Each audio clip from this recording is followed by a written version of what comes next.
Magkaharap na nakaupo sa lamesa sina Ivy at Ismael. Saglit na natulala si Ismael at nilalaro sa utak ang sinabi ng kasintahan. I'm really sorry, Ismael. Hindi naman ikaw ang problema eh, kundi ako mismo. Sana wag kang magalit sa naging desisyon ko. Bakit naman bigla-bigla ang naging desisyon mo? May nagawa ba akong ayaw mo o ikinagalit mo? Sabihin mo sa akin, para magbago ako. Pag-usapan natin to. Alam mo ang tunay na dahilan kung bakit ako nakikipaghiwalay. Kung tungkol lang sa kasal ang gusto mo, naiintindihan ko naman na gusto mo na mag-settle down tayo. Pero hindi pa talaga sapat yung ipon ko eh. Pangarap ko magkaroon tayo ng sariling bahay na matatawag na atin na nga. Gusto ko rin magkaroon ng malaking ipon sa bangko. Para hindi mo na kailangan magtrabaho kapag naikasal na tayo. Mas gusto ko mag-alaga ka na lang ng mga anak natin. Ayokong mahirapan ka. Mahirap ang buhay ngayon. Kaya hindi naman agad-agad ganun kadali ang magpakasal. Akala ko ba na pag-usapan na natin to? 2 years lang naman ang hinihingi kong palugit. Sa tingin mo ba, makakaipon ka ng malaki sa pagiging teacher lang? Halos kalahati lang yan ang sinasahod ko sa trabaho, Ismael. Huwag mo naman sanang nilalang ang pagiging teacher ko. Marangal naman ang trabaho na to. Isa pa, ito yung pangarap ko. So hindi lang pala issue dito ang tungkol sa kasal natin, kung bakit ka makikipaghiwalay. Pati na rin pala ang maliit na sinasahod ko. Issue na rin sa'yo. Hindi ganun ang ibig kong sabihin, Ismael. Nami-misinterpret mo ako eh. Misinterpret? Malinaw ang sinabi mo eh. Alam mo walang mangyayari sa pagtatalo natin. Ang mabuti pa siguro, ihatid na kita sa inyo para makapag-isip ka na maayos. Baka kailangan mo lang maligo para mahimasmasan ka. Hindi ako nakikipagbiruan ngayon, Ismael. Ayan ka na naman sa pangjo-joke mo eh. Pwede ba? Maging seryoso ka naman kahit ngayon lang. Seryoso naman ako ah. Lalo na sa'yo. Sobrang seryoso ko. Ewan ko sa'yo. Huwag mo na ako ihatid pa uwi. Kaya ko nang umuwing mag-isa. Hahawakan na sana ni Ismael ang kamay ni Ivy. Pero kinabig lamang iyon ng babae. Mabibigat ang mga paang lumabas siya ng restaurant at iniwan ang nobyo. Nang gabing yun, hindi na muna umuwi si Ismael. Dumiretso muna siya sa bar sa bayan at uminom mag-isa. Habang nakatutok ang mga mata sa basong hawak, ay naramdaman niyang may tumabi sa kanya. Hindi siya nag-abalang lingunin ang nasa tabi. Pero umabot sa ilong niya ang pabangong gamit nito.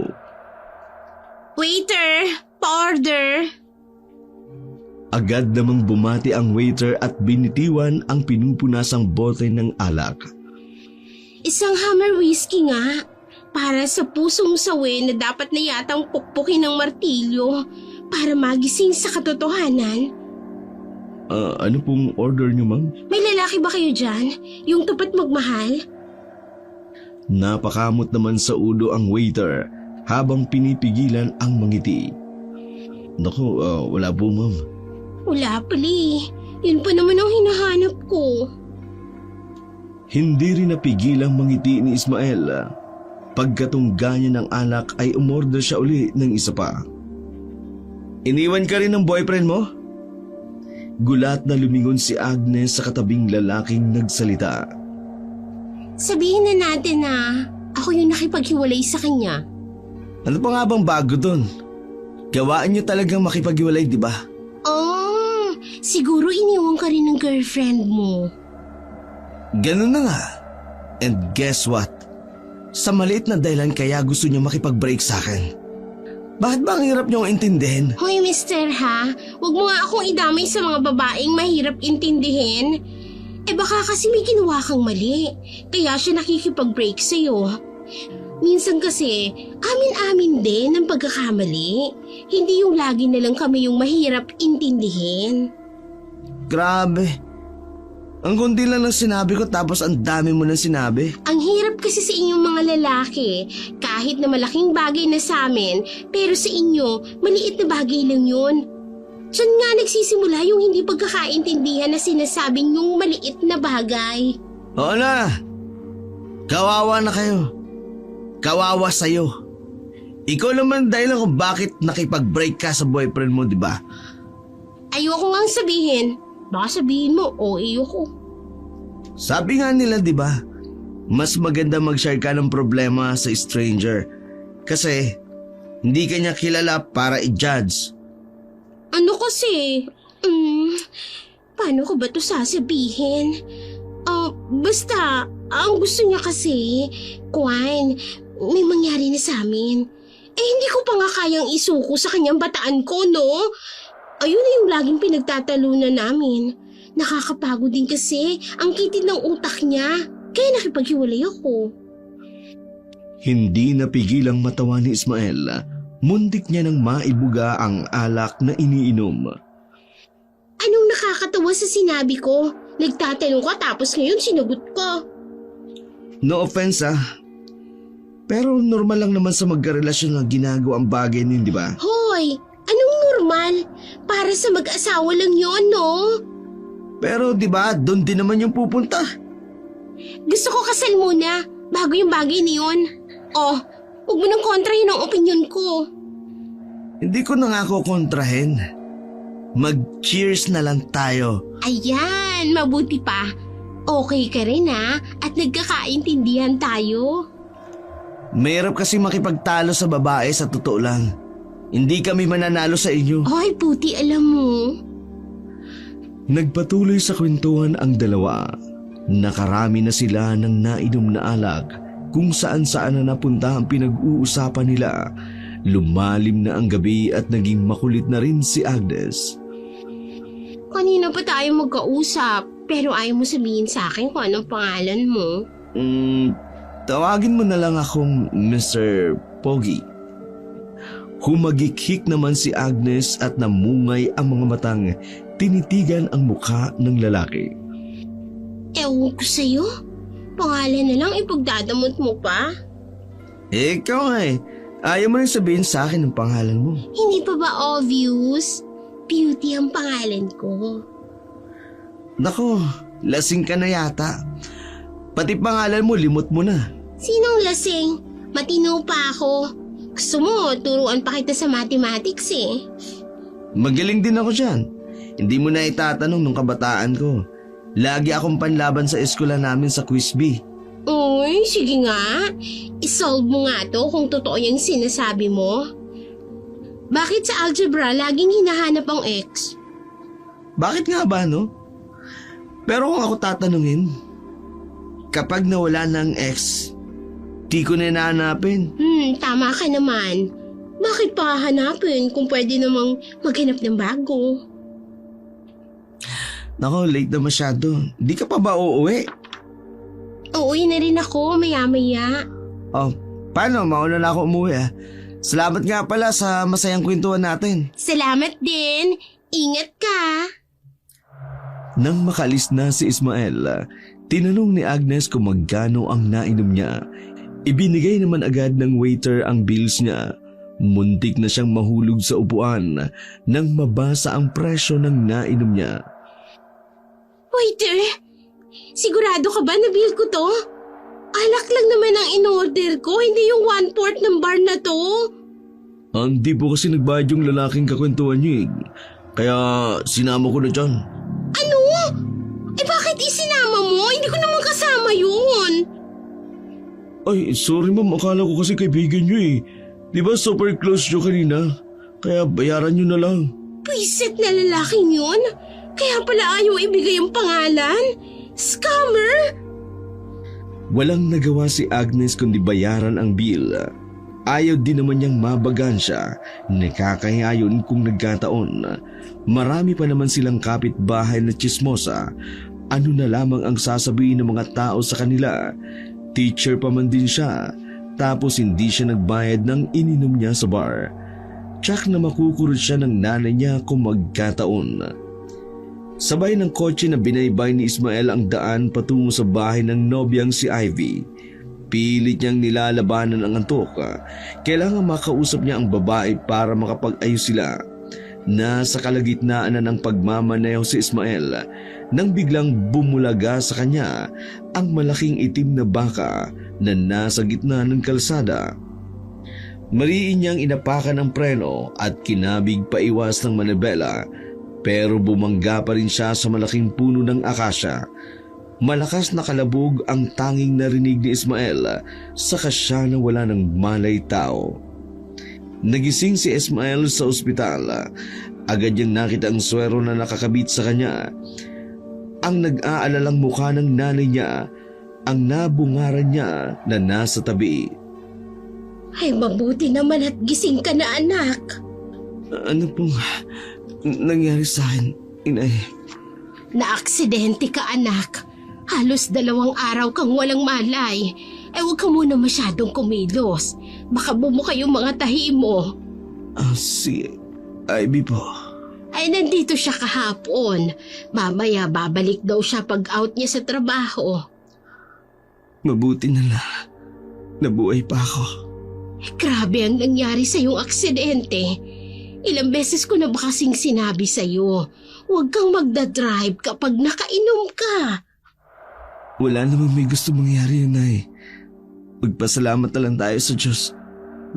Ligtas ako. Teka lang, tatawagin ko ang doktor o kaya yung nurse para sabihin gising ka na. Mabilis namang bumuti ang pakiramdam ni Ismael. 4 na araw pa ang inilagi niya sa ospital, saka siya pinayagang lumabas. Namanghanga ang nurse at doktor dahil mabilis na gumaling ang mga sugat niya sa katawan. Nurse, nakita mo po ba yung babaeng nag-donate ng dugo sa anak ko? Naku, hindi po. Marami po kasi talagang nagdo-donate ng dugo dito sa ospital. Magpapasalamat lang sana ako sa kanya. Kung hindi sa tulong niya, baka wala na ang anak ko. Nangawag po kayo mag-alala, Nay. Tsak na masaya naman po siya dahil nakaligtas siya ng isang buhay. Ay, sige. Kami nga'y uuwi na. Maraming salamat din, ha? 1 linggo pang nagpahinga sa bahay si Ismael. Madalas naman siyang dalawin ni Ivy kahit na medyo malamig ang pakikitungo nito sa kanya. Iniiwasan muna nilang pag-usapan ang nangyari bago sila na aksidente. May dala ako para sa'yo. Ibinigay yan ng mga katrabaho ko. Para raw tuluyan ka ng gumaling. Maraming salamat. Pero sana, hindi na sila nag-abala pa. Medyo okay naman yung pakiramdam ko eh. May sasabihin sana ako sa'yo. Tingin ko, eto na yung oras para pag-usapan natin to. Yung tungkol sa hinihiling ko sa'yo. Ano bang gusto mong sabihin? Ipapaalala ko lang sa'yo yung pakikipaghiwalay ko. Buna kasi talagang pasya ko. Gusto ko na maging official ang breakup natin. Yan na ba talagang gusto mo?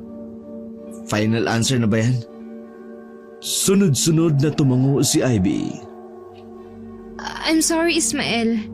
Pero alam ko, makakahanap ka ng mas better sa akin. Okay, nire-respeto ko yung pasya mo. Pero sasabihin ko lang sa'yo, ikaw yung nakipaghiwalay. Huwag kang mag-expect na manunuyo ako sa'yo para magkaayos tayo. Tsaka isa pa pala, hindi ko ugaling bumalik sa ex. Wala akong balak magpasuyo at lalong hindi ako makikipagbalikan. Thank you, ah. Mapait na humiti si Ismael at sinundan na lamang ng tingin paalis ang babae.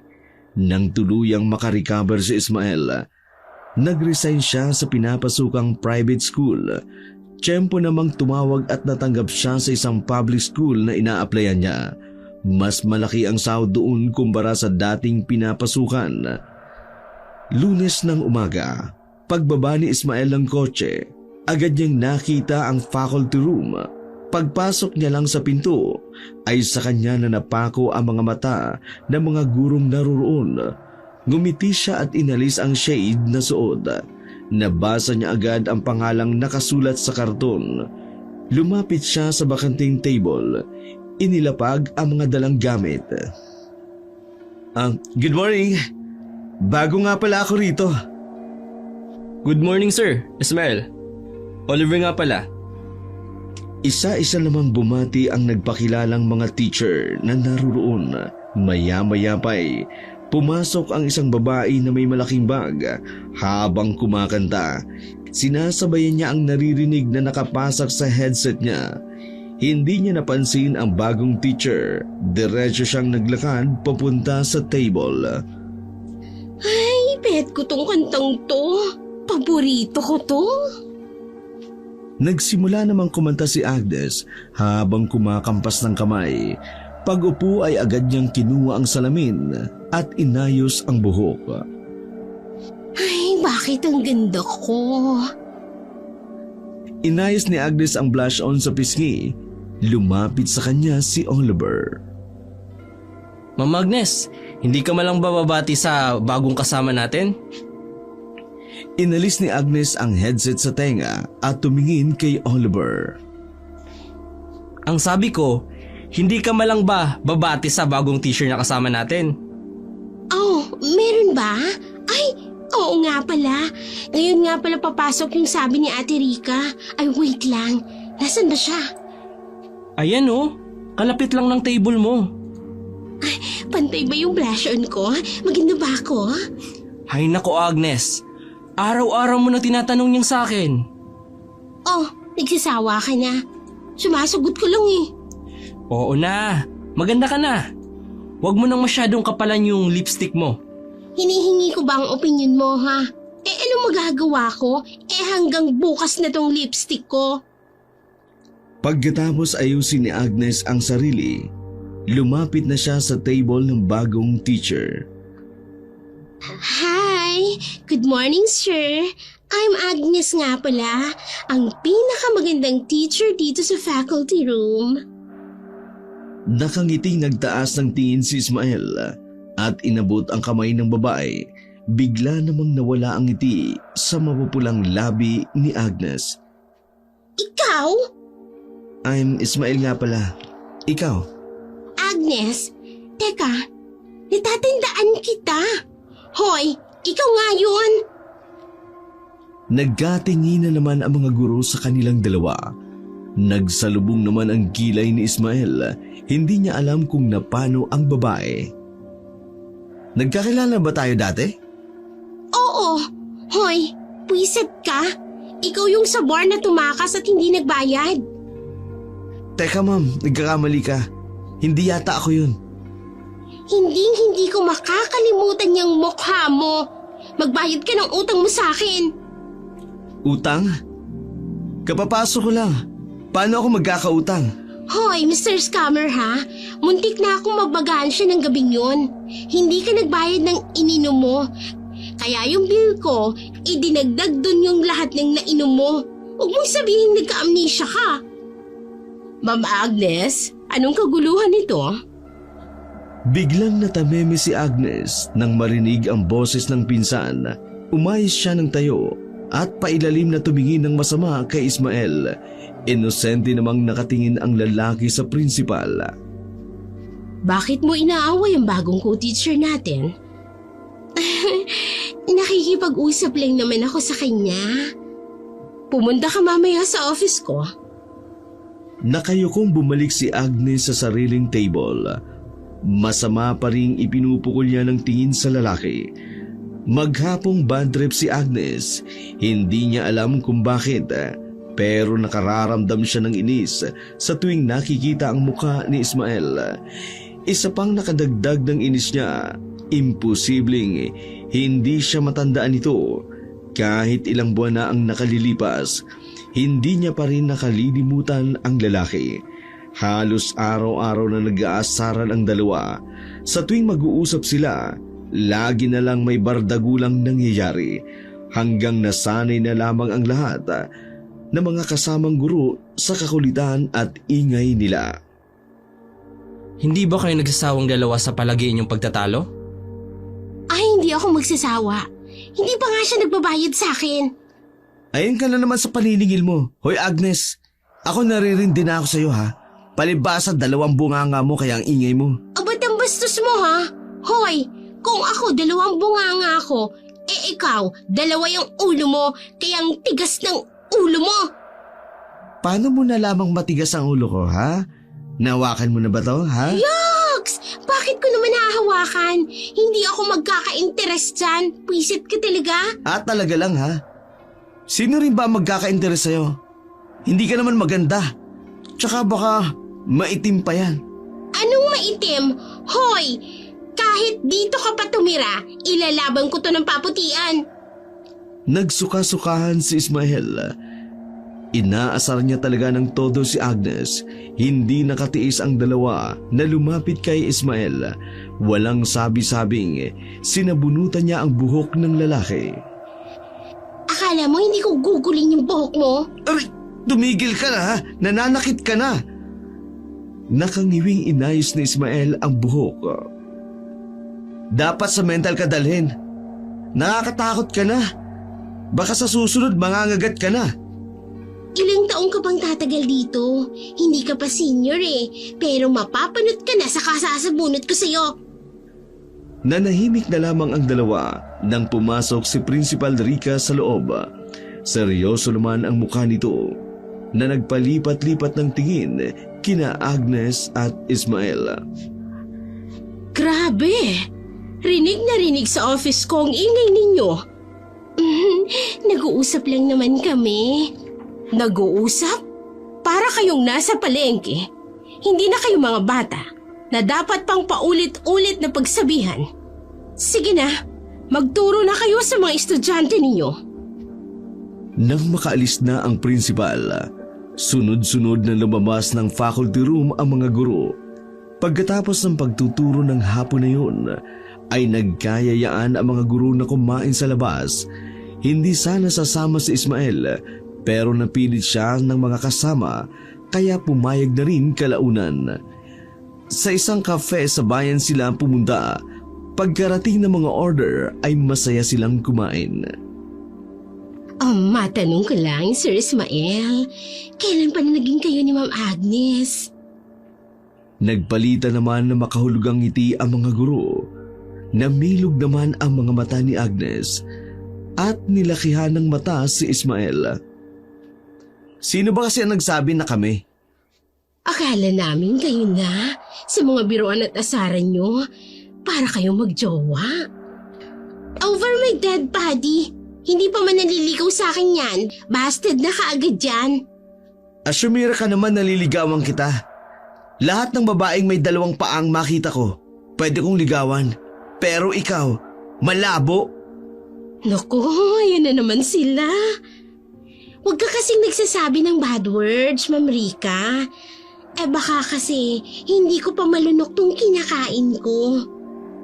Mabulunan ka sana. Demonyo ka talaga Teacher ka. Tuwang-tuwa naman si Ismael dahil nakitang nakasimangot ang mukha ni Agnes. Nabubuo ang araw niya sa tuwing nagtatagumpay siyang bisitin ang babae. Nasanay na nga siya sa ganung routine ng buhay niya. Marami naman siyang pwedeng pormahan sa katrabaho niya, pero wala pa sa isip niya ang magseryoso. Hindi niya nga rin alam kung nakamove on na siya sa dating girlfriend na si Ivy. Binura niya na ang lahat sa kanila. Hanggat maaari, ayaw niya nang maalala pa. Kabilugan ng buwan, nagmamadaling umakyat sa kwarto niya si Ismael. Yun naman ang kakatuwang nangyayari sa kanya sa kabilugan ng buwan. Nagsimula iyon 1 linggo pagkatapos siyang umuwi galing sa ospital nang maaksidente siya. Hindi niya maipaliwanag ang nangyayari sa kanya. Bigla na lang isang gabi, nag-iinit ang pakiramdam niya, parang sinusunog ang buo niyang pagkatao.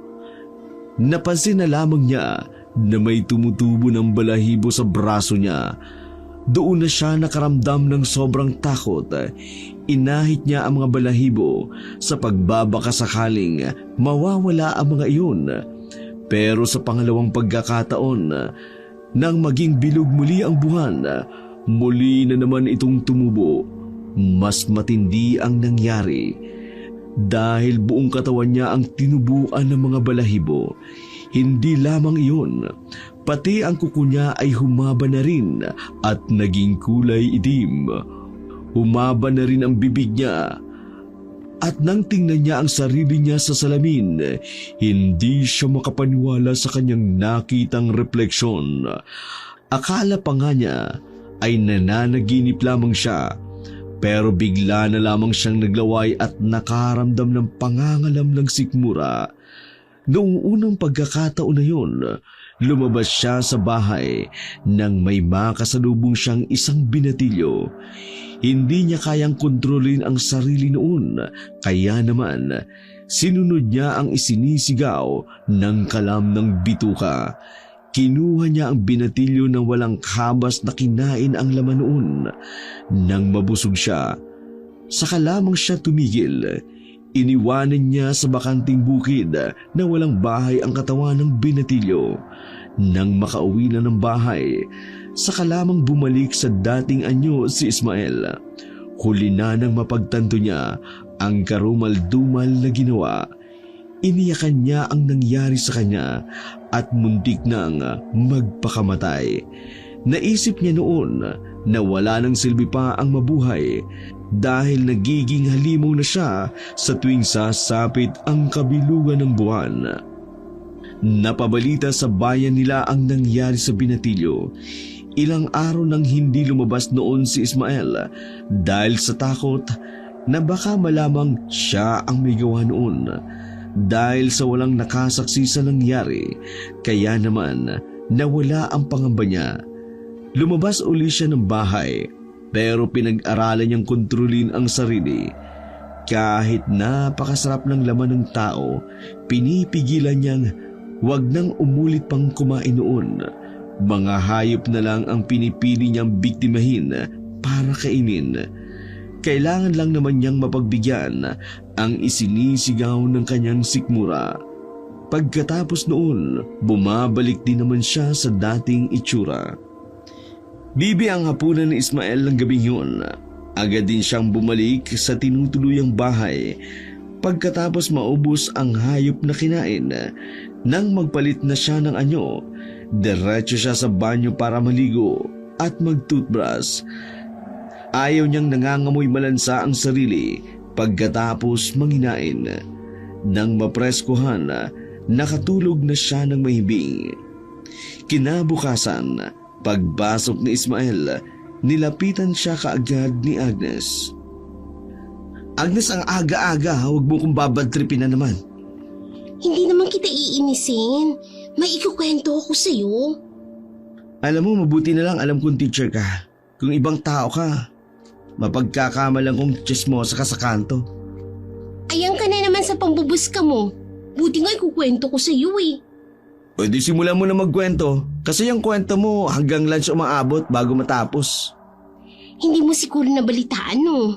Tungkol dun sa alagang bibi ni Aling Baby, yung kapitbahay ni Ma'am Erica.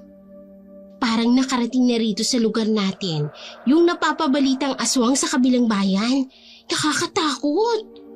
Nakita ba mismo ni Aling Baby yung aswang? Yung kumain sa baby niya? Eh yun lang naman yung espekulasyon ng matatanda. Kasi ganun daw yung nangyayari sa ibang mga alagang hayop sa ibang bahay rito. Maniwala lamang sila kapag nakita ng dalawa nilang mga mata. Tsaka, huwag kang masyadong magpapadala at magpapaniwala sa mga ganyang kwento. Siyempre naniniwala ako. Mas totoo pa yung kaysa sa mga kwento ng chismosa sa kanto eh. Kung hindi ka titigil, magiging isa ka na sa kanila. Dapat siguro naging reporter ka na lang, hindi teacher. Ewan ko sa'yo. Kay Oliver na nga lang ako makikipagkwentuhan. O sige na, lumayas ka. May gagawin pa ako. Napailing na lamang si Ismael nang marinig na naman ang kwento ni Agnes sa ibang mga kasama. Natitililing ang tenga niya sa ingay ng bibig ng babae. Minsan pa nga, para siyang inaaswang o minumulto nito kahit mag-isa lamang siya sa bahay niya. Madalas siyang naririnig ang boses nito kahit wala naman ito roon. Abala sa ginagawa si Ismael nang biglang mag-vibrate ang cellphone niya. Kasulukuyan siyang nasa table at nag-check ng papel ng mga estudyante niya. Nang kunin niya ang cellphone at binasa niya ang text message. Binasa niya ng paulit-ulit ang text. Baka nagkakamali lang siya ng binasa. Nag-reply siya sa nagpakilalang si Ivy. Gusto nitong makipagkita at makipag-usap sa kanya. Tumanggi si Ismael na makipagkita. Naisip niya, ano ba ang dahilan para makipagkita siya? Nang hindi siya nagre-reply, tumawag pa si Ivy. Inignore niya ang tawag at itinaob sa lamesa ang cellphone. Bakit ayaw mong sagutin yung tumatawag? Siguro may inutangan ka na naman tapos ayaw mong magbayad. Anong inutangan? Ayan ka na naman. Kung ano-anong iniisip mo. Nakita ko yung reaction mo Pwede ba bumalik ka lang sa table mo? Wala ka bang gagawin? Wala. Yung mga test paper doon, pinacheck ko na sa mga estudyante ko. Di hindi ako pagod. Sabi nga, work wisely. Gusto mo tulungan kita? Ano naman kapalit ang pagtulong mo sa akin? Merienda lang. Sige, tulungan mo ko. Hati na tayo dito. Teka lang, kukunin ko lang yung upuan ko. Habang magkatabi sa upuan, napansin ni Agnes sa panay ang sulyap ni Ismael sa cellphone nito. Napatingin din siya sa nakataob na cellphone. Gusto sana niyang mag-usisa kung sino ang tumatawag. Narinig kasi niyang walang tigil ang pagbabibrate noon. Hindi nakatiis si Ismael. Kinansel niya ang tawag at pinatay ang cellphone. Lumipas pa ang mga araw. Napansin ni Agnes ang pagiging tahimik ni Ismael. Tingin niya, palaging malalim ang iniisip nito. Samantala, hindi pa rin tumigil si Ivy sa pangungulit kay Ismael hanggang isang araw. Ginulat siya ng dating nobya. Nakatanggap siya ng text mula rito na nasa labas daw siya ng faculty room. Hindi raw aalis ang babae hanggat hindi siya'y naharap at kinakausap. Kulit niya. Paano niyang nalaman dito ako nagtatrabaho ngayon? Nagmamadaling lumabas si Ismael. Natanaw nga niya si Ivy na nakaupo sa upuan ng gwardya malapit sa gate. Nang makalapit na, agad na tumayo si Ivy at excited na niyakap siya. Hindi naman nakaiwas si Ismael sa ginawa ng babae. Akala ko hindi mo na ako lalabasin dito, Ismael. Ano bang kailangan mo? Paano mo na lamang dito ako nagtatrabaho? Pumunta kasi ako sa bahay niyo. Sabi ni Nanay Mirna, nakabukod ka na raw ng bahay. Sa kanya ko rin nalaman na dito ka nagtatrabaho. Anong sadya mo rito? May sasabihin sana akong importante, Ismael. Lumingon-lingon ang dalawa sa paligid. Nagkataon namang lunch break noon, kaya maraming tao sa paligid nila. Mamaya na lang tayo mag-usap. After ng working hours ko. Magkita na lang tayo 5:00 ng hapon. Okay, hihintayin kita mamaya Nagkandahaba naman ang liig ni Agnes sa pagsilip sa pinto ng faculty room. Nakita niyang may kausap na magandang babae si Ismael sa gate. Bago niya makita ang binata, nagmamadaling tumakbo pabalik ng table niya si Agnes. Nagkunwari siyang may ginagawa para hindi mahalata na nakiosyoso siya kanina. Nang pumatak na ang 5:00, nagmamadaling lumabas si Ismael. Natanaw niya agad si Ivy na naghihintay sa labas ng gate. Hindi na siya nagpaalam sa kasama, agad na itong umalis. Nakita pa ni Oliver na may sumakay na magandang babae sa kotse ni Ismael. Sa dating restaurant na madalas nilang pinupuntahan sila dumiretso. Habang naghihintay sa order nila, ay tinanong ni Ismael kung ano ang importanteng sasabihin nito sa kanya. Ito na yung first and last na pagkikita natin, Ivy. Matagal ko nang pinutol ang ugnayan ko sa'yo. Ismael, buntis ako. At ikaw ang ama, Ismael. Hindi inaasahan ni Ismael ang balitang yun. Napanganga na lamang siya at hindi makapaniwala sa narinig. Kinuha ni Ivy ang pregnancy test kit na nasa bag at ibinigay kay Ismael. Magiging daddy ka na, Ismael. Hindi ka ba masaya? Mas maganda kung pag-uusapan natin yung tungkol sa naudot nating kasal. Imposible ito. Nagpa-check up ka na ba? Hindi pa. Pero magtatatlong buwan na ako hindi dinadatnan. Saglit na napaisip si Ismael. Binilang niya sa isip kung ilang buwan na ba simula nung may huling nangyari sa kanila at ilang buwan na silang hiwalay. Sasamahan pa rin kitang magpa-check up para malaman natin ang lagay ng ipinagbubuntis mo. Kaya lang, paano ko to sasabihin sa pamilya ko? Kailangan maipakilala akong ama ng dinadala ko. Bakit kaya hindi na lang tayo mag-live-in? Para klaro ang lahat sa atin, unang-una ayoko ng live-in. Pangalawa, sinabi ko na sa'yo noon, hindi ko na kailanman babalikan ng ex ko. Hindi na magbabago yun kahit buntis ka. Handa akong sumuporta sa bata at ibigay ang apelyido ko sa kanya. Pero hanggang dun lang yun. Hindi mo man lang ba ako pananagutan? Ang tigas naman ng puso mo kung hindi mo ako makayang patawarin, Ismael. I'm sorry, Ivy. Pero hindi na kasi kita mahal. Matagal na ako nakamove on. Okay na ako ngayon. Ayaw ko namang magpakasal tayo dahil lang sa bata. Pero walang pagmamahal sa bawat isa. Pero mahal pa rin naman kita, Ismael. Mauna na ako. Marami kasi akong tatapusing gawain sa bahay. I-text mo na lang ako kung kailan yung schedule ng check-up mo para masamahan kita. Nang tumalikod si Ismael, naiwang luhaan si Ivy. Mabilis niyang pinahira ng luha at kinapa ang tiyan. Ngayon pa lang, humihingi na siya ng tawad sa anak na nasa sinapupunan. Hindi mapakali si Ismael ng gabi yun. Nakahiga siya sa kama pero lumilipad kung saan ang isip niya. Bumangon siya at sumilip sa bintana. Hindi naman bilog ang buwan. Pagtingin niya sa wall clock, 8:00 pa lang ng gabi. Nagbihis siya at nagba siyang lumabas. Dinala siya ng utak niya sa bar na pinuntahan niya dati sa bayan. Pagkaupo sa harap ng bartender, umorder siya agad ng maiinom. Gulat namang napatingin ang katabi niya sa kanya pagkarinig ng boses niya. Ismael, anong ginagawa mo rito? Ikaw pala yan. Magre-relax lang ako. Hindi ako makatulog eh. Ako rin eh. Nakakapagod kasi ang daming ginagawa ngayon sa school. Gusto ko na mag-Biyernes para wala ng pasok. Magkasama uli kayo? Natigilan si Agnes saka nagtatakang tumingin kay Ismael. Natatandaan mo siya, kuya? Opo, ma'am. Yan po yung kakwentuhan mo dati, di ba? Yung akala ko nga kaibigan mo.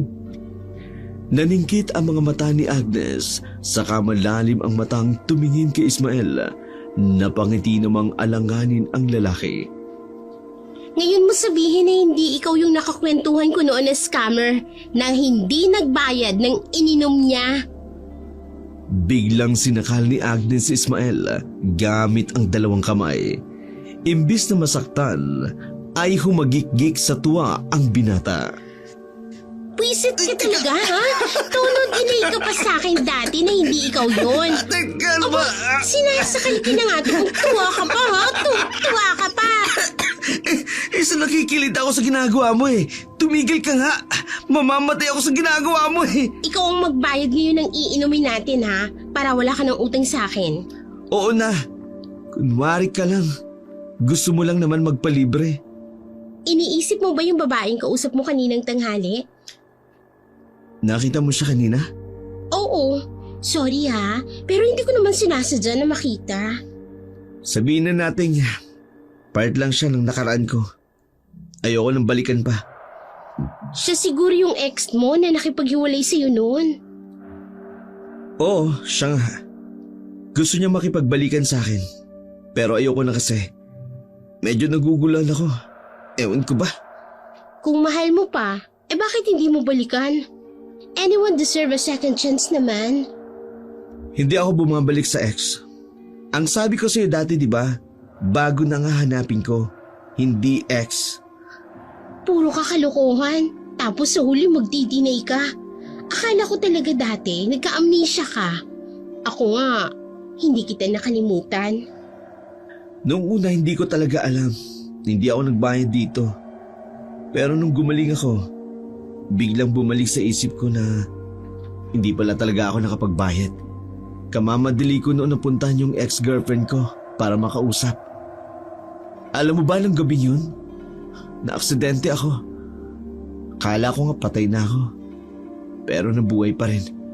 Naku, totoo ba yan? Paano ka na-aksidente nun? Nagulat ako sa itim na baka na nakita ko na nasa gitna ng kalsada.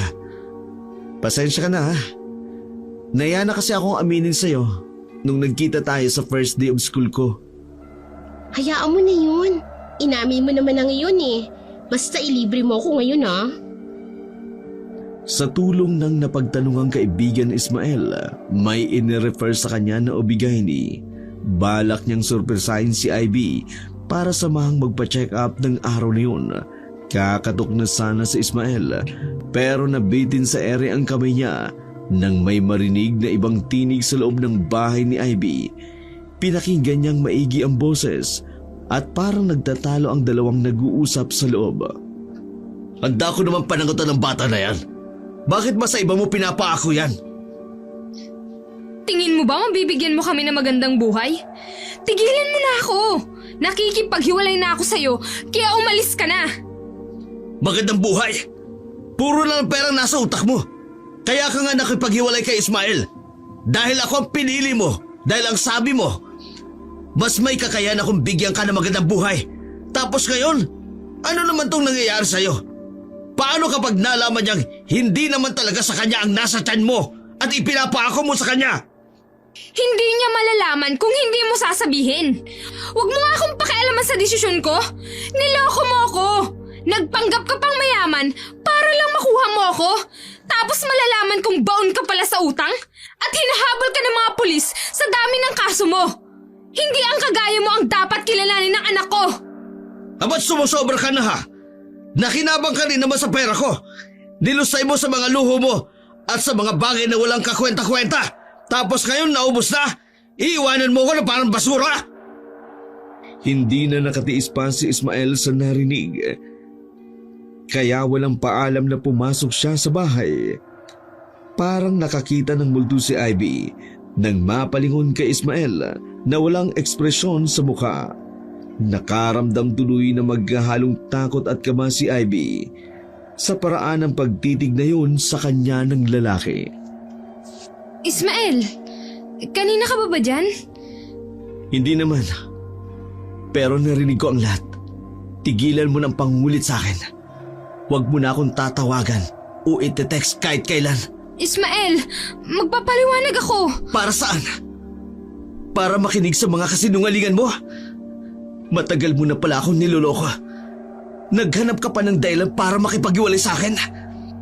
Pera at trabaho ko ang ginawa mong isyo. Sana sinabi mo sa akin ng totoo. Maintindihan ko pa sana yun. Anong klaseng tao ka, Abby? Ipapaako mo sa akin ng batang yan? Kahit alam mo na hindi sa akin yan? Nag-aalab sa galit si Ismael. Nagiinit ang loob niya sa katawan. At sa totoo lang, gusto niyang manakit ng mga oras na yon. Ako na ang bahala kay Ivy. Awi at gulo namin ito. Pasensya ka na kung ginulo ka niya. Patawarin mo ako, Ismael. Pero kung bibigyan mo ako ng chance, ikaw ang pipiliin ko over him.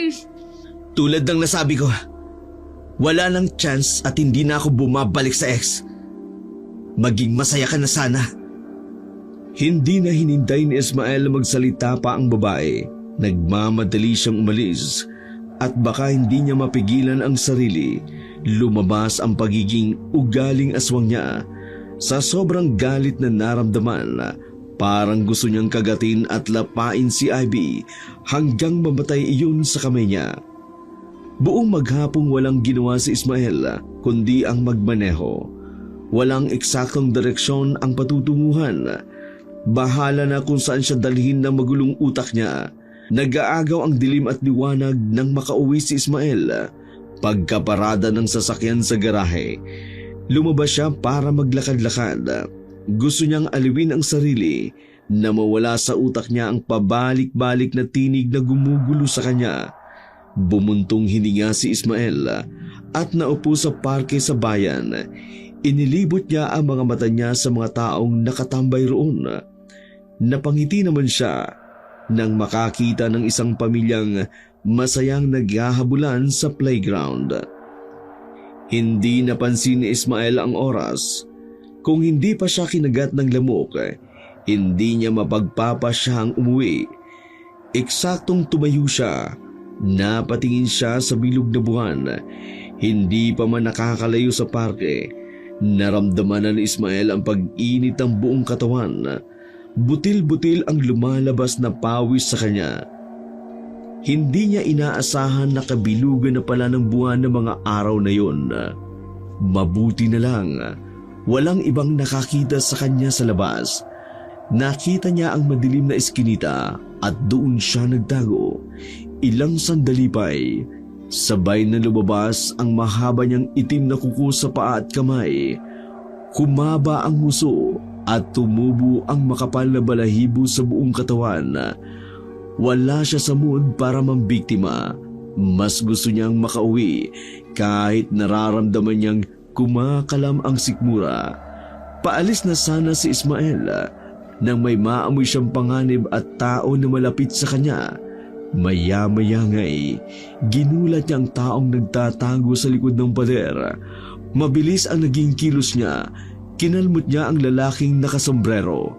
Hindi niya inaasahan na matatamaan siya ng bala ng baril. Pagkaamoy sa tanso ng bala, nagmamadali siyang umalis para tumakas. Kapag hindi pa siya tumakbo, tiyak na dun siya mamamatay. Nanghihina si Ismael na makauwi ng bahay niya. Eksaktong nakaakyat na siya ng kwarto, mabilis siyang nagpalit ng anyo bilang tao. Tumalikod siya sa salamin. Tiningnan ang umaagos na maraming dugo sa likod. Nanginginig na kumuha siya ng kutsilyo. Butil-butil naman ang pawis niya. Halos mawalan siya ng ulirat sa sobrang sakit na nararamdaman. Kahit labis ang sakit, pinilit na kinuha ni Ismael ang balang nakabaon sa likod na malapit sa balikat. Nang matanggal iyon, walang malay na bumagsak sa sahig ang lalaki. Kinabukasan, hindi nakapasok si Ismael. Nagdahilan na lamang siyang sumakit ang kanyang tiyan. Kailangan niya munang magpahinga para bumalik ang lakas. Medyo nangihina pa siya at hindi kaya magtrabaho ng araw na yun. Nakahiga pa siya nang mag-vibrate ang cellphone niya. Medyo nagulat pa siya nang mabasa ang pangalang Beauty sa screen ng cellphone. Hello? Hoy, Ismael, masakit daw ang tiyan mo kaya hindi ka nakakapasok. Okay ka lang ba? Ano bang nakain mo at sumakit yan? Gusto mo puntahan kita mamaya? Dadalhin kita ng pagkain tsaka prutas. Naku, wag na. Simpleng sakit lang naman to ng tiyan. Bukas okay na ako. Sigurado ka ha? Bukas pumasok ka na. Wala akong mabibwisit dito eh. Oo na, sige na. Kailangan ko lang magpahinga. Mabibinat ako kapag patuloy kitang kinausap. Magpagaling ka ha? Bye! Napangiti na lamang si Ismael nang matapos sila mag-usap ni Agnes. Parang lumakas yata nang marinig ang boses nito. Agad ding napaalis ang masayang ngiti ni Ismael nang mapakapa ito sa kanyang dibdib. Ano ba itong nararamdaman ko? Hoy! Manahimik ka dyan! Hindi pwede! Ilang araw napansin ni Agnes na tahimik si Ismael. Simula nang pumasok iyon, hindi siya pinansin. Mukhang nagkaroon nga ng himala.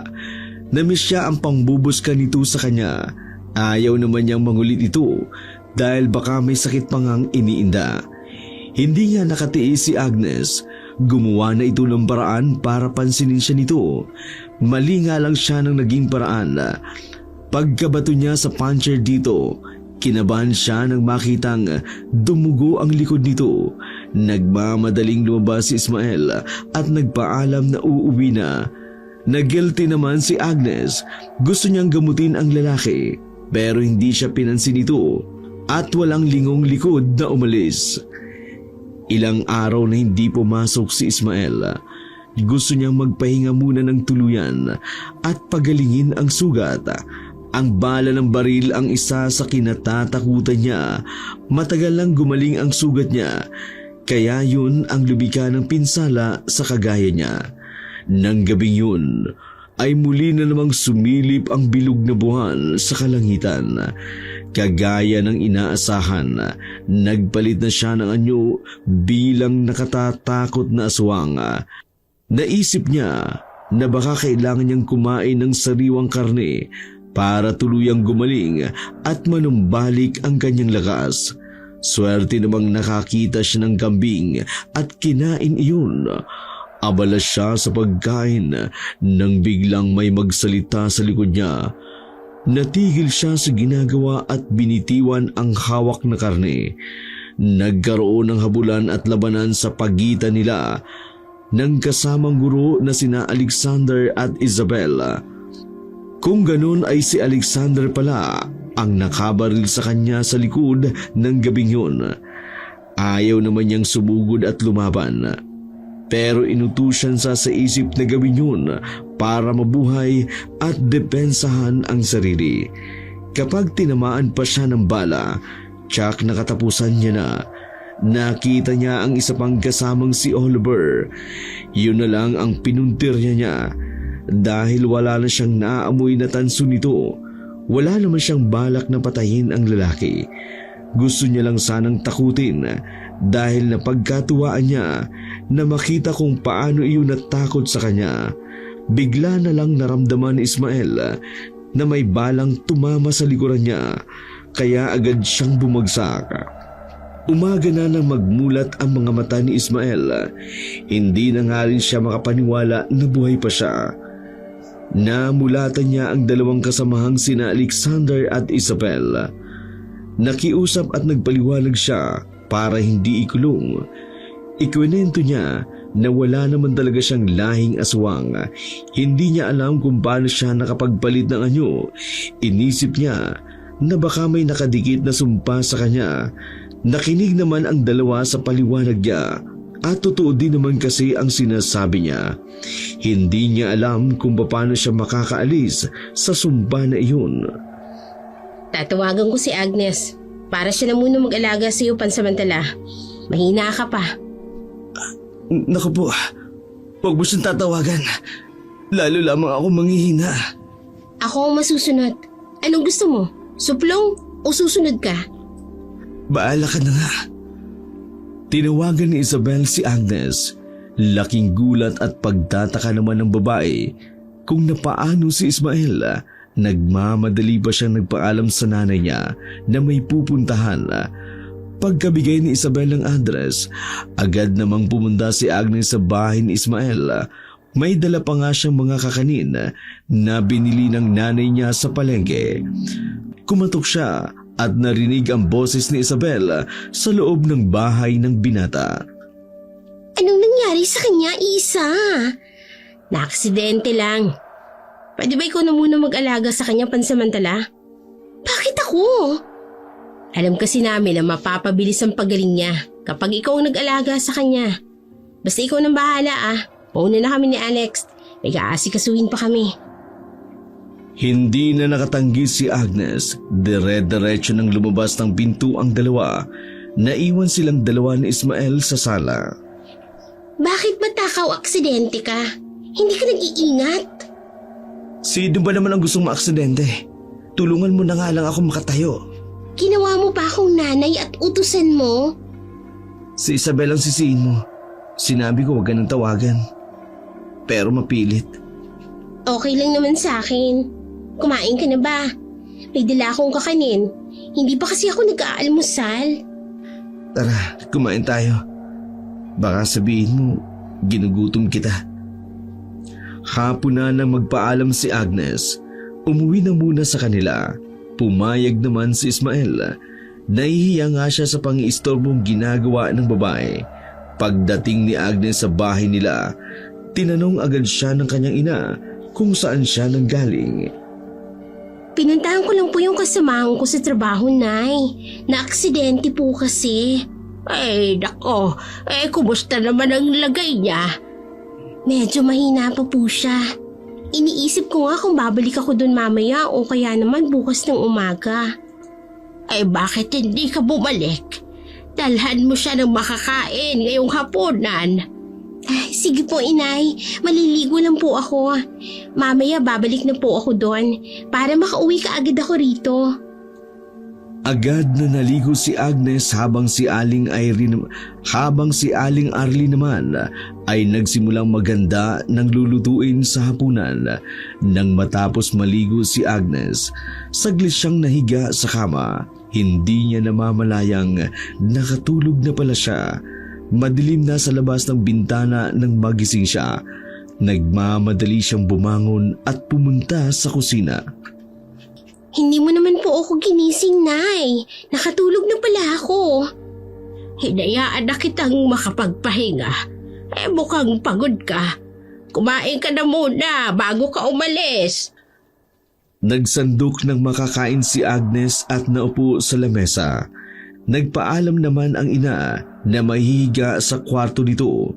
Pagkatapos kumain, naglagay siya sa Tupperware ng ulam at kanin. Pagkatapos mag-ayos ng sarili, umalis na siya.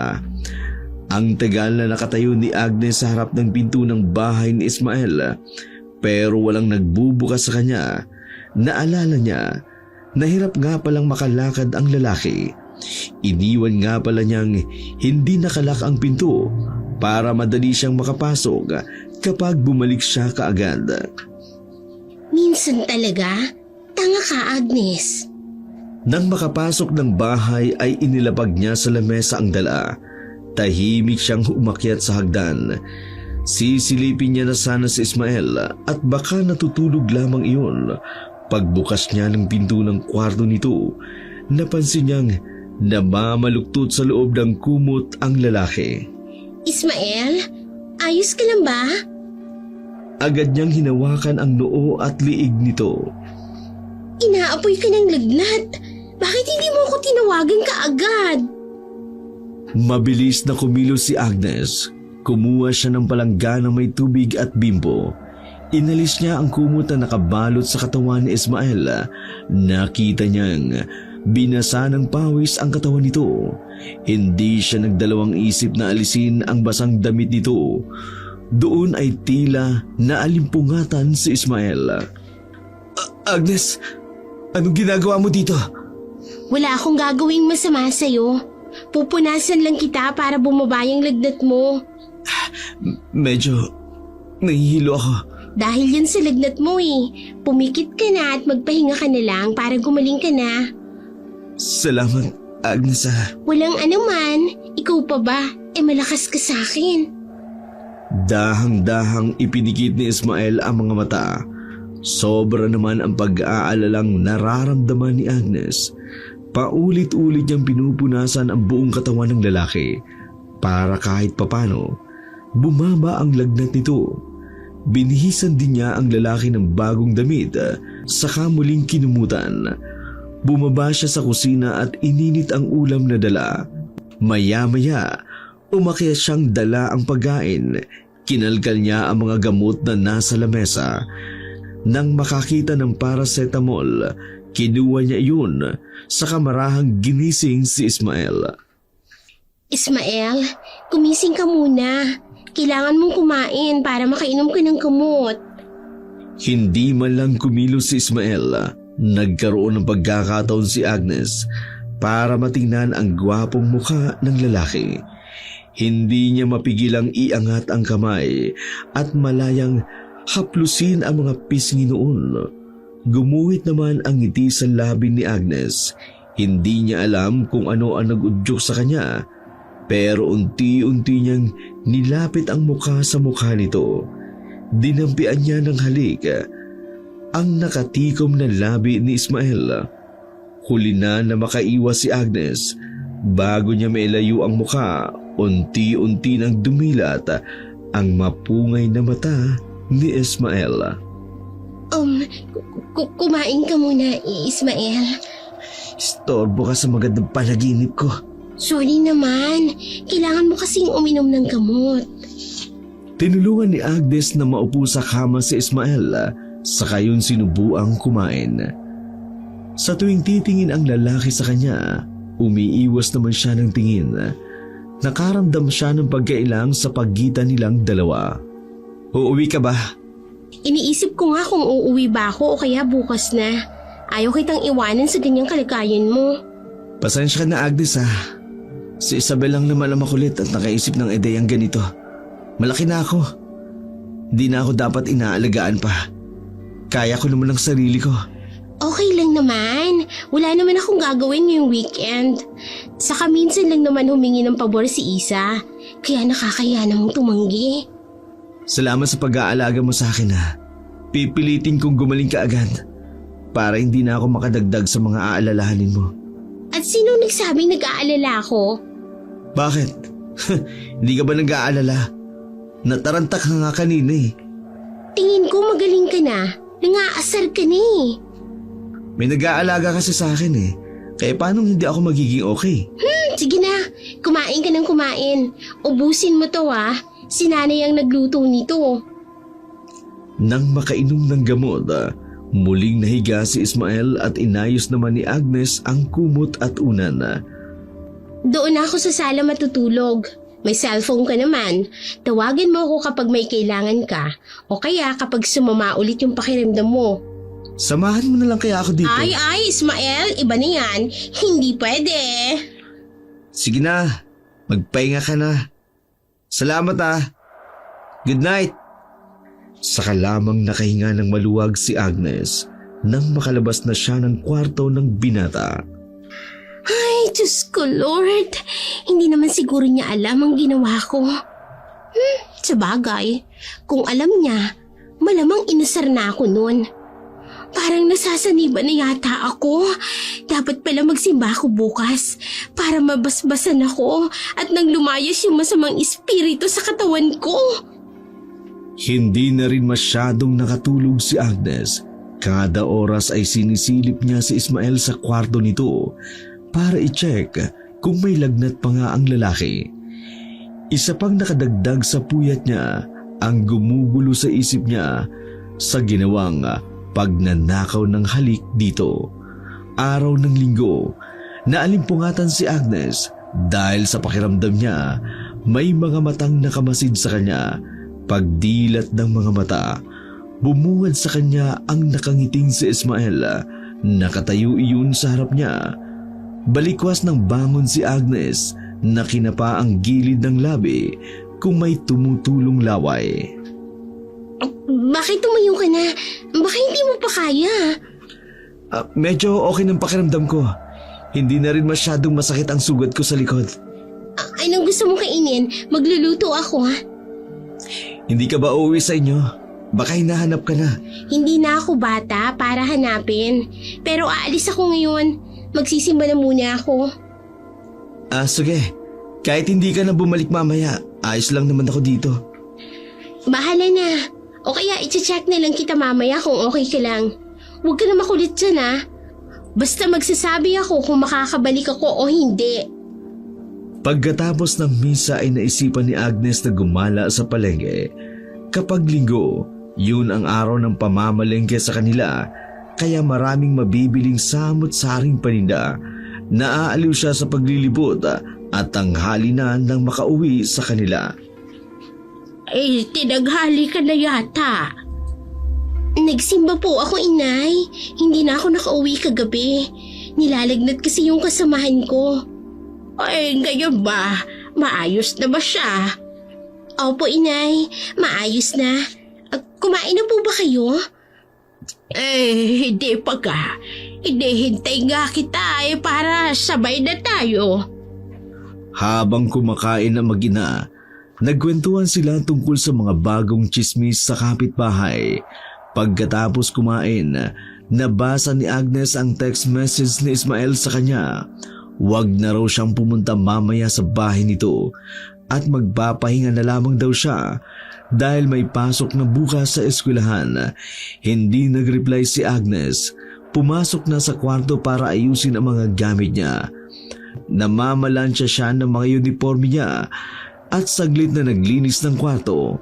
6:30 na ng gabi nang magpa siyang puntahan ni Agnes ang binata. Dadalhan lang sana niya ito ng pagkain at gamot pagsakay niya sa tricycle nang makatanggap ng tawag mula kay Isabel. Hello, Isa. Napatawag ka. Nasaan ka? Nandito ako sa bahay. Aalis nga ako. Pupuntahan ko si Ismael. Dadalhin ko ng pagkain. Ha? Wag. Diyan ka lang sa inyo. Wag mo muna siyang pupuntahan ngayon. Nagtataka si Agnes kung bakit parang nag-hysterical ang kasamang guro. Bakit? May nangyari bang masama kay Ismael? Wala naman. Basta wag mo siyang pupuntahan ngayon. Bukas na lang. Sasabihin ko sa iyo kung bakit. Lalong nag-alala si Agnes, kaya naman nagmamadali siyang gustong bisitahin si Ismael. Parang may iba sa boses ni Isabel. Bakit kaya ganun ang tono ng pananalita nito?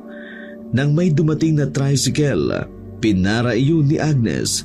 Samantala, nang lumabas na ang bilog na buwan sa kalangitan, ay nakaramdam naman ng init si Ismael.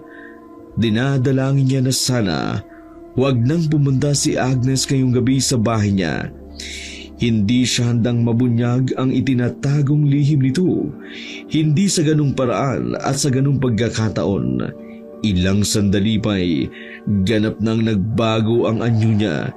Inisip pa niya kung lalabas siya para manginain o mananatili na lamang sa loob ng kwarto. Nagpakawala siya ng malakas na tungal, saka umalulong habang nakatingin sa bilog na buwan. Yun ang eksaktong tagpo ng maabutan ni Agnes. Nabitiwan ni Agnes ang dala niya at kumalat sa sahig. Hindi makapaniwala sa nakita niya at nasaksihan ng sariling mga mata. Nilingon ni Ismael ang babae. Kitang-kita niya ang magkahalong emosyon sa mga mata nito. May takot, pangamba, kaba at sindak. Dahang-dahang umatras si Agnes habang hindi inaalis ang tingin sa nilalang na hindi wari kung ano. Iglap lang ay nawala si Ismael sa paningin ni Agnes. Mula sa tirasa, tumalon iyon ng mabilis at nawala sa dilim. Nangangatog pa ang tuhod ni Agnes ng mga sandaling iyon. Nagulo ang utak niya. May bahaging nagsasabi na umalis siya at baka bumalik ang kaibigang nilalang na nakita kanina. Pero ang nasa isip niya, baka mapahamak si Ismael o kaya kinuha noon ang lalaki. Napatutop siya sa bibig sa naisip na yun, kaya nagpasya siyang manatili roon. Tatawagan na sana niya si Isabel para sabihin ang nangyari. Pero biglang may ingay siyang narinig sa itaas. Kinuha niya ang kutsilyo sa kusina at dahang-dahang umakyat sa hagdan. Sumilip siya sa isang nakaawang pinto sa kwarto ni Ismael. Nanlaki ang mga mata ni Agnes nang makita kung paanong nagpalit ng anyo ang aswang. Nang mawala ang maitim na balahibo sa buong katawan noon, saka lamang niya nakilala na yun pala mismo si Ismael. Nakahubad ang lalaki at naglakad papunta sa aparador na parang walang nangyari. Nang makapagbihis na, biglang nawala sa paningin ni Agnes ang lalaking pinanunood. Inilibot niya ang mga mata sa loob. Muntik nang mapatalon sa gulat nang biglang bumungad iyon sa mismong harapan ng pinto. Totoo bang nakita ko, Ismael? O nananaginip lang ako? Yung kaninang nakita mo, ako rin yun. Akmang hahawakan ni Ismael sa kamay si Agnes, pero umilag ang dalaga. Huwag kang matakot sa akin. Hindi naman kita sasaktan. Paano nangyari yun? Anong klaseng halimaw yung nakita ko kanina? Nang mahimasmasan si Agnes, pumayag siyang makipag-usap kay Ismael. Nang marinig niya ang kwento nito, nawala ang pangamba at takot niya sa dibdib. Maniwala ka sa akin. Isang beses lang ako nakatikim ng tao. Puro hayop lang kinakain ko. Ipinaliwanag ko na rin kina Alex at Oliver ang nangyari sa akin. Alam nila? Oo, hindi naman ako totoong naaksidente. Yung nasa likod ko, tama ng baril ni Isa. Hindi nila ako ikinulong o isinuko sa mga pulis para protektahan ako. At ang sekretong sumpang ito sa akin. Bukod sa kanila, sino pang nakakaalam? Ikaw na lang. Tinext kita kanina na huwag ka nang pumunta. Naisip ko, baka bilog na naman ang buwan. So nangyayari lang yan kapag full moon. Ganun na nga. Ay, buti pala hindi mo ako naisipang biktimahin dati pa. Lagi pa naman kitang inaasar. E di kung nagkataon, nakatay mo na pala ako. Tingin mo ba kaya kong gawin yun? Kanina nga, mas pinili kong umalis. Kasi hindi ko kayang tingnan ang reaksyon mo. Nahihiya ako sa totoo lang. At natatakot din. Baka kasi kung ano magawa ko sa'yo kanina. Makikiusap na lang sana ako sa'yo. Pwede, ilihim mo na lang din ang tungkol sa nalaman mo sa akin. Tingin mo ba ipagkakalat ko yan? Parang hindi kita kilala. Tuwing may bagong chismis dito sa bayan, lagi kang updated. Hoy, sa nanay ko lang din naman nakukuha yun. Hindi ko naman alam na ikaw yung nambibiktima ng mga hayop dito sa lugar natin. Oh my God! Hinalikan pa man din kita! Tapos, Natigilan si Agnes at tinakpan ang bibig. Napangiti naman si Ismael hanggang sa humalakhak ng malakas. Anong nakakatawa? Alam ko ginawa mo yun. Ano? Ay, nakakahiya naman. Buti hindi mo ako sinita o kaya naman tinanong. Alam kong mahihiya ka at hindi ka aamin na ginawa mo yun. Puisit ka talaga kahit kailan, oh. Diyan nga nagsimula ang lahat, di ba? Anong ibig mo sabihin? Ngumiti na makahulugan si Ismael at doon natapos ang usapan nila ng gabing yun. Lumipas ang 3 buwan. Nakasukbit ng malaking bag sa balikat si Agnes. Kumakanta-kanta na naman siya papasok sa loob ng faculty room. Pagkababa ng bag, agad niyang tiningnan sa salamin ang kanyang muka. Ay, bakit ba ang ganda ko? Nagpahid naman siya ng pulang lipstick at ipinahid gamit ang daliri ang lumagpas na lipstick sa gilid ng labi. Hoy Agnes, wala ka bang bagong chismis ngayon? Wala eh. Ikaw meron ba? Wala rin eh. Nakakapagtaka nga, no? Wala nang napapabalitang nawawala ng hayop sa mga kapitbahay natin. Good news yun kung ganun. Para wala nang biktima yung aswang ko, no? Baka lumipat na sa ibang lugar para doon mambiktima. Hindi na siguro yun mambibiktima. Baka tahimik na siya. Natigil sa usapan ang 3 nang pumasok sa loob si Ismael. Mabilis itong lumapit sa pwesto ni Agnes at humalik sa labi nito. Uy, napakaaga naman ng langgam. Hindi ba, Sir Oliver? Ay, nakakaingit nga eh. Hindi kasi kayo sanay sa PDA ni Isa. Di mas gusto kasi niya. Sa private lang namin ginagawa yan. O sus, ano kayo mga bata? Love, pinabaunan kita ng food para sa lunch mo. Nagbaon din ako para sa atin. Ikaw ang nagluto? Oo, nagpa-practice na kasi ako ngayon eh. Practice para saan? Para kapag mag-asawa na tayo, ako na yung lagi magluluto. Baliw, kung ano-ano na namang kalokohan yung sinasabi mo. Tumawa si Ismael at naggantyawan nga ang mga kasamang guro na naroon. Hindi kalokohan yun. Parang sinabi mong ayaw mo. Ay, wala naman ako sinabing ayaw. Naku, magsisimula ka na naman, Ismael. Hindi na sumugod pa si Ismael dahil tiyak na masasabunutan na naman siya ng nobya kung magkataon. Napapangiti na lamang siyang iniisip kung paanong nauwi sa relasyon ang inisa nilang dalawa.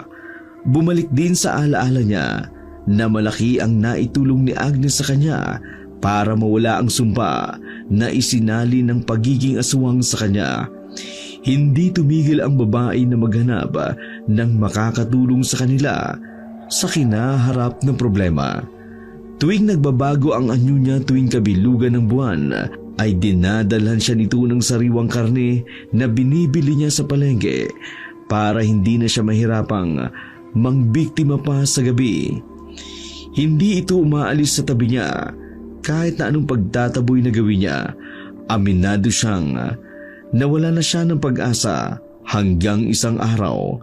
Pinuntahan siya nito na kasama ang isang kilalang manggagamot na nanggaling pa sa malayong bayan.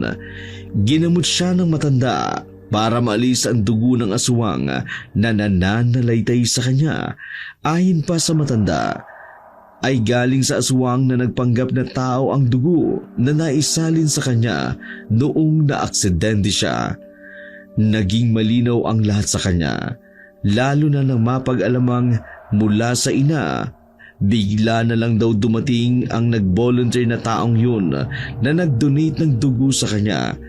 Dahil critical daw ang kalagayan, kaya hindi nagdalawang isip ang ina na sumang-ayon sa tulong na iniaalok nito. Malaki naman ang tiwala ng nurse sa babaeng nag-volunteer, kaya hindi nila tines ang dugo na naisalin sa kanya. Isang linggo pagkatapos ng aksidente, bigla siyang nagbago ng anyo at doon nagsimula ang kinatatakutang kalbaryo sa buong buhay niya. Sa inalay na dasal sa kanya ng manggagamot, sinabayan pa ng pag-inom ng mapait na gamot na ito mismo ang may gawa, nawala ang pagiging aswang niya. Hindi biro ang hirap at sakit na naramdaman niya noong ginagamot siya. Nag-iinit din ang buto niya sa katawan, ngunit sabi ng matanda, kailangan niya iyong labanan. Isang oras lang din ang lumipas bago mawala ang init na nararamdaman. Saka siya nawala ng malay. Nang magising siya, magaan na ang pakiramdam niya. Nakita pa niyang umiiyak sa tabi si Agnes. Doon niya lalong naramdaman na mahal siya talaga ng babae. Pilit niya lang itinatago at pinipigil dahil sa sitwasyon na nangyari sa kanya. Nang gabing maging bilog ang buwan, napatunayan Ismael na tuluyan ang nawala ang pagiging aswang niya. Hindi na siya nagbago ng anyo hanggang sa kasalukuyan. Tapik sa balikat ang nagpapabalik-balik na tanaw ni Ismael. Tulala ka na naman, love. Tara na, magturo na tayo. Tumayo si Ismael at maghahawa kamay ang magkasintahang lumabas ng faculty room. Wakas.